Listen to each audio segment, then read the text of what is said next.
welcome to our next Bilateral Bites session. I'm Tanya Spisbar, the Director of the Australia-India Institute in Delhi.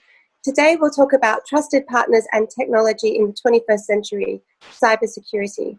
This is a timely topic, with the Australian Prime Minister Scott Morrison having addressed the nation on Saturday that Australia had been subject to cyber attacks from a national aggressor.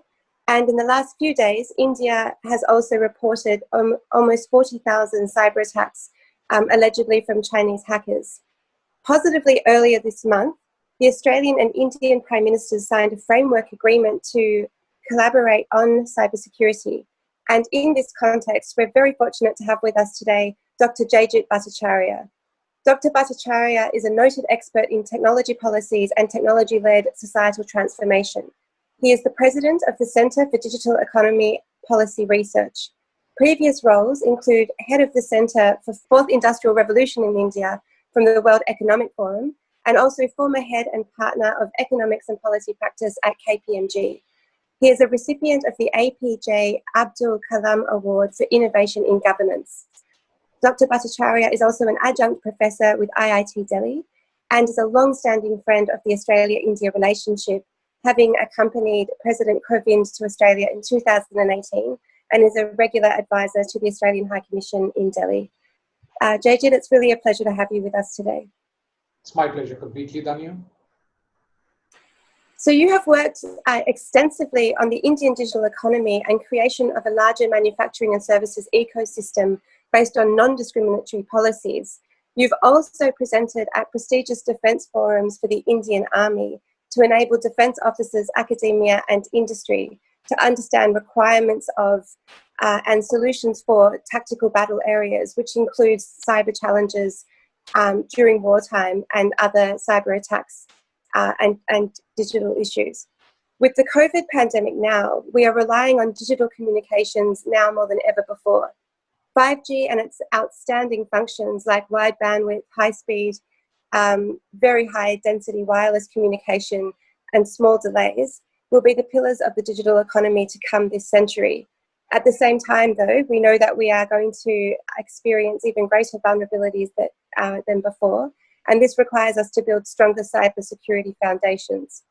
So what are your views on what India's approach should be first, and could Australia and India potentially work together in this space? So Tanya, you're absolutely right that 5G is transformational, and obviously both of us are stating the obvious that everyone knows.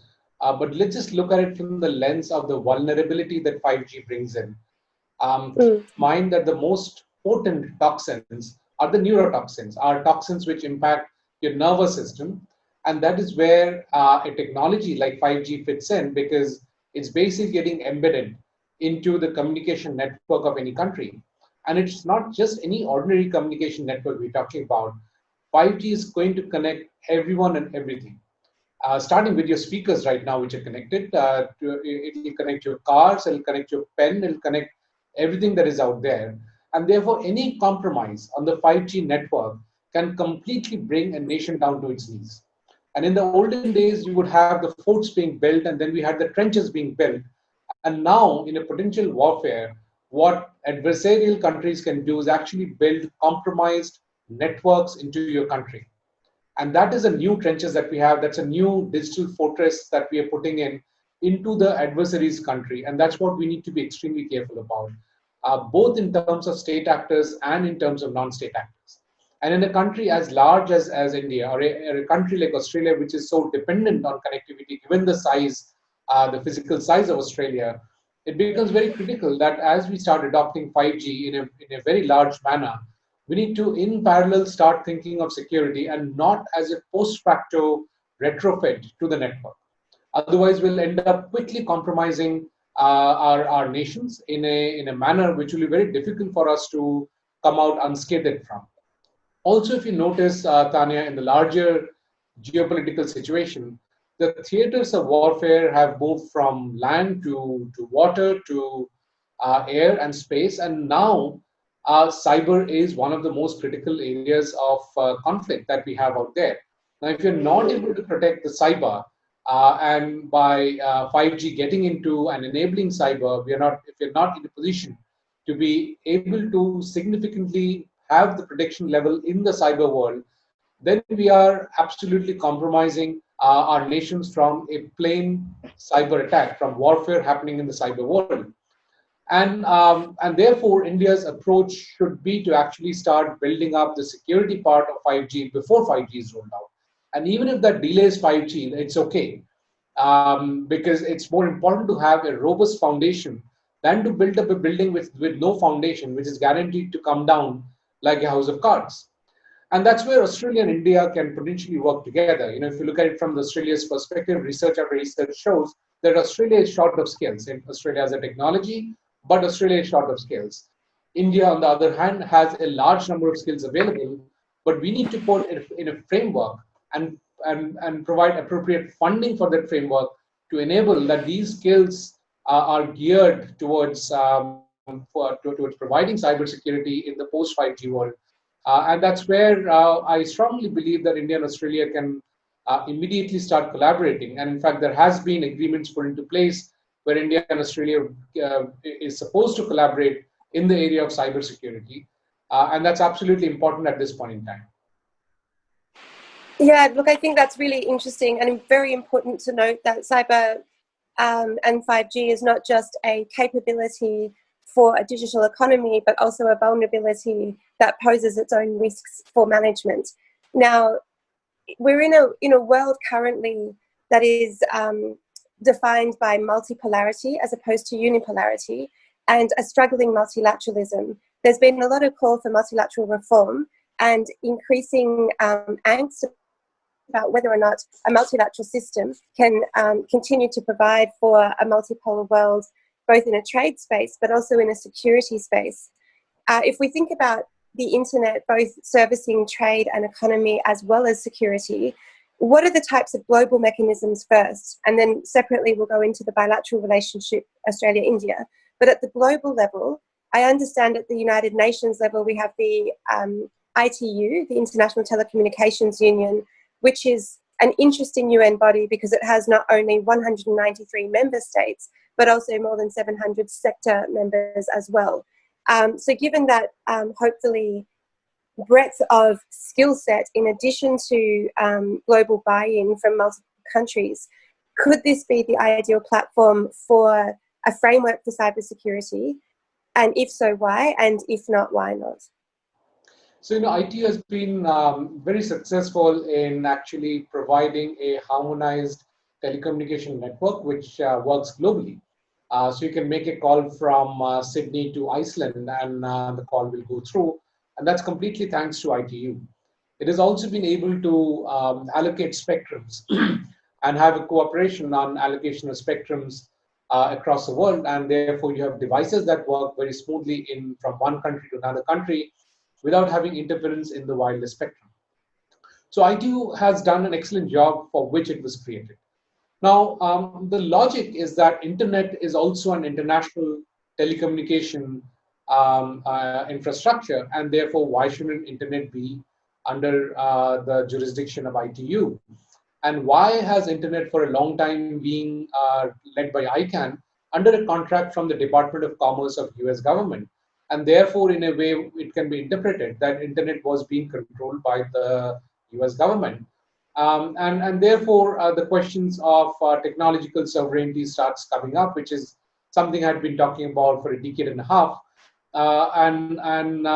Therefore, it seems to be logical that why don't we move the internet to the ITU? But there is a significant difference between the internet and any other telecommunication mechanism because the internet also controls content, whereas telecommunication infrastructure is only focused on connecting people. It doesn't have in its jurisdiction on the content itself. Now, that's what makes internet very, very different from a telecommunication network.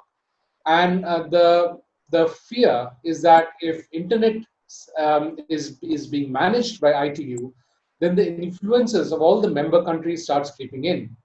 And not all the member countries believe in the same way of life that you and us have, that Australia and India believe in. Not everybody believes in the rule of law, which is why we are very worried about the way 5G will be used, which is what you were asking a little while ago. And that fear of how 5G gets used can also be, or 5G can be used to compromise other people's network, also creeps into how the internet will get governed once it moves into ITU. Because if the value systems of various countries are different, if we are not able to have free speech on the internet, then a large purpose of the internet starts getting compromised. If we are not able to hear the voices of the oppressed people in Tibet, or the oppressed Uyghur Muslims, and the other oppressed people globally, then the internet starts getting compromised and it starts losing its effectiveness. The other large point, Tanya, is that what are we really fixing? Is the internet broken right now? Is there any serious issue that we are facing right now? Is there any particular reason why we would believe that US has compromised the way internet is working? There have been small insinuations here and there. But in the larger framework, we continue to have a pretty free internet out there. And if it's not broken, then why experiment a change institutional mechanism? ICANN itself went through a change in terms of moving from the control of the US government to becoming a multi-stakeholder organization. And even there, we have an issue that if I look at the voting members of ICANN, there isn't a single Indian person out there. And therefore, the question arises that are the views of India getting reflected on ICANN? But then again, the point is that if we are not really having any problems on the ground, then perhaps ICANN is working in a manner that's acceptable to all of us. It's only when it gets broken that we need to start looking at how the institution needs to be changed. And on the other hand, if you look at the United Nations per se, we have seen that United Nations has not really been able to stop many of the conflicts that's happening globally. What has stopped is large global conflicts. And as I was saying jokingly earlier, that the large conflicts did not happen more because of the nuclear bomb rather than the United Nations. So perhaps the nuclear bomb is a good candidate for Nobel Peace Prize than the United Nations itself. And the reason I'm stating that is because if it's not able to control the bilateral conflicts and the smaller conflicts that is strewn across the world, then how is United Nations really geared to protect the freedom that we right now enjoy on the internet? No, it's a really good analogy, and it just made me think. I mean, you make the nuclear analogy, and you talk about both global and national security. You also talked about how, in this particular context, it might not be appropriate to have a multilateral agreement, but a multi-party agreement could be more appropriate. I'm thinking now of the Non-Proliferation Treaty and the NPT that is governed, I guess, in a multi-party way by nuclear powers or exporters of nuclear power, to ensure that there are rules for using nuclear energy so that it's not being used for illicit purposes or, nefarious purposes. Could there be a similar multi-party arrangement, and is that what you're suggesting, among 5G capable countries, so that you might end up, say, having a Finland or a Sweden, given Nokia and Ericsson, US and China, perhaps India, come together governing 5G in a multi-party way? We need to differentiate between, again, what 5G is and internet is. 5G is an infrastructure, right? And what we really are trying to say is that we need to have freedom over what goes over that infrastructure. And two, that infrastructure should not be used as a mechanism for warfare by either state actors or by non-state actors. So the point was exactly what you were saying before, that the vulnerability comes in where you're building in vulnerabilities into the network infrastructure at the beginning, which is why you can't retrofit security afterwards, correct? That is correct. And if somebody wants to do it with a malified intention, the governing body cannot do much about it. What we want to do is, at an institutional level, compromises should not happen. For example, countries should not be able to stop their citizens from having free speech, which is where ICANN has moved on to multi-stakeholderism, which does not involve governments, because the stakeholder of ICANN is not governments, it's actually people. As an Indian, I don't want the government to control what I'm going to say. And the Indian government is a very, very free and rule-based government that we fortunately have. But that's not true with all other countries. And that's where having ICANN under a multi-stakeholderism where the stakeholders are non-governmental in nature, becomes very critical. On the other hand, 5G, being a infrastructure play, still has to be under ITU, but we need to make sure that 5G does not have malwares embedded in it by the vendors, either under the instructions of state actors or under the instructions of non-state actors. And those malwares can have extremely debilitating implications in the nations where they are rolled out. And that's what we really need to protect ourselves from. Sure. So finally now drilling down to the bilateral relationship, and you touched on this at the beginning of our conversation.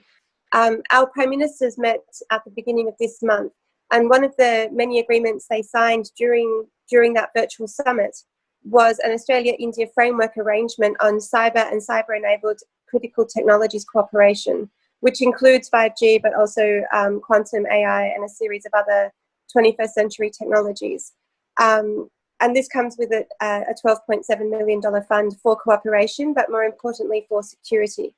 The purpose is to work together to promote exactly what you've been talking about, which is a free, open and safe and secure internet, so that we can have freedom of speech, freedom of use, freedom of commerce, and to enhance digital trade and harness those critical technology opportunities for mutual benefit and mutual prosperity. You touched on Australia-India complementarities before, including skills and the need for skills in this area.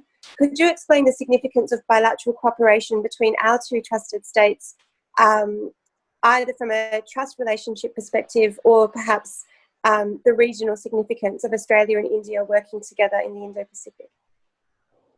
I think, as I mentioned earlier also, is that Australia does have a shortage of skilled people. It has the technology, it has got a shortage of skilled people. And India does have the skilled people in place and who can be trained and retrained in the area of cybersecurity. Also keep in mind that the agreement on cyber and critical technologies also included quantum technology. It included IoT and artificial intelligence. So it was not just cyber. And the reason why the other pieces are important is because cyber has become all pervasive. Imagine if your artificial intelligence gets compromised. It will be a massive implication if that AI is being used for areas of managing critical infrastructure and so on and so forth. And therefore, a very close cooperation between CERT India and CERT Australia becomes extremely important, so that the response time is cut down massively. There's already a cooperation framework put into place, but that needs to be upscaled quite significantly to enable a much more closer cooperation between the cyber security organizations of Australia and cyber security organizations of India. In addition, there needs to be a whole bunch of new technologies that needs to be created. As I mentioned, that cyber is now a new theater of conflict. In fact, new is also not the right word, because it's been a theater of conflict now for over a decade and a half. And hence, when the new technologies such as quantum computing come in, the new technologies such as 5G come in, do we have the fundamental security technologies to be able to roll these new dimensions of cyber into our societies, which is where we really need the brain power of Australia and India combined, and the money power of Australia and India combined, to be able to create the fundamental security technology layers to be able to adopt the next generation of cyber technologies, which is where it becomes extremely important to have the agreement that you just referred to. Also, do keep in mind that when this agreement was being signed, which is Australia-India Cyber and Critical Technology Partnership Agreement, along with it, there were also other agreements related to defense that were signed. In fact, there were 2 or 3 defense agreements that were signed along with the Cyber and Critical Technology Partnership Agreement, which just shows that the expectation of this agreement is more from a national security perspective, and not just from a day-to-day antivirus security kind of an issue. It's a much larger issue that both the governments are trying to address. And therefore, this agreement needs to be seen from a geopolitical and a geosecurity perspective. I completely agree with you. Just in closing, because we've covered a lot, and I take your point completely that the framework agreement covers all manner of things like artificial intelligence, IoT, quantum computing, once that takes off, and a number of other issues, which can be all pervasive. I mean, these things can manage our crops, our transport networks, fintech, digital health, location technologies. It's all pervasive. So just in closing, I wanted to ask you from a regulatory perspective, and you may not have the answer to this, but what would be one of the top 2 or 3 principles that governments need to be thinking about? Because I think one of the most challenging things about this area is that the technical expertise often is not within the bureaucracies that are doing the regulation or the governance. So are there some core 2 or 3 principles that at the very outset governments need to be considering when governing this space? That's a very difficult proposition from a government perspective, because as we all know, the regulations and the technologies lag behind, so the regulations and the policies lag behind technology. And also, if you look at the recent cyber attack that happened on the Australian government, which reportedly was a state-backed attack, how would an internal regulation really help such an attack to be prevented? And those regulations could be in terms of how companies manage their cyber systems, because the attack could come in from any network possible. It could be from a corporate network. It could be from any other network which is being used within the country, and that could be used to actually infiltrate high value targets within the country. And therefore, the regulations needs to be actually a step ahead moving forward, because we can't afford to have a situation where there is a large impact of a cyber attack that happens in a nation because the regulations were not in place, because the regulations were lagging behind. So it's extremely important to put the regulations in place, but it's always very challenging because you need to have a balance between security and ease of doing business, and even within business there are conflicting requirements. For example, a bank would require a high level of encryption, whereas government would require an ability to have a legal snooping, if I could call it, on certain communication in the interest of the security of the country. So security and ease of business at some point in time starts getting conflicted, and to be able to have a public debate, to be able to come out with a balanced regulation is not a simple task to do. So it is a big ask. It's challenging, but I totally agree that we need to have the regulations in place before the next generation of technologies come in, because they can easily be exploited to infiltrate a nation's way of life, and we don't want that way of life to be compromised. Thank you so much for your time. I think this has demonstrated both the power of your experience and your intellect, Jayjit. It's been a pleasure to speak with you, but also just how vast the topic is. For now, I'm really pleased that Australia and India are partnering in this space. It demonstrates not only our skills, technology complementarity, but I think an even more increased trust within the relationship that will stand us in very good stead moving forward in the 21st century. Thank you so much. It's been a pleasure having this conversation.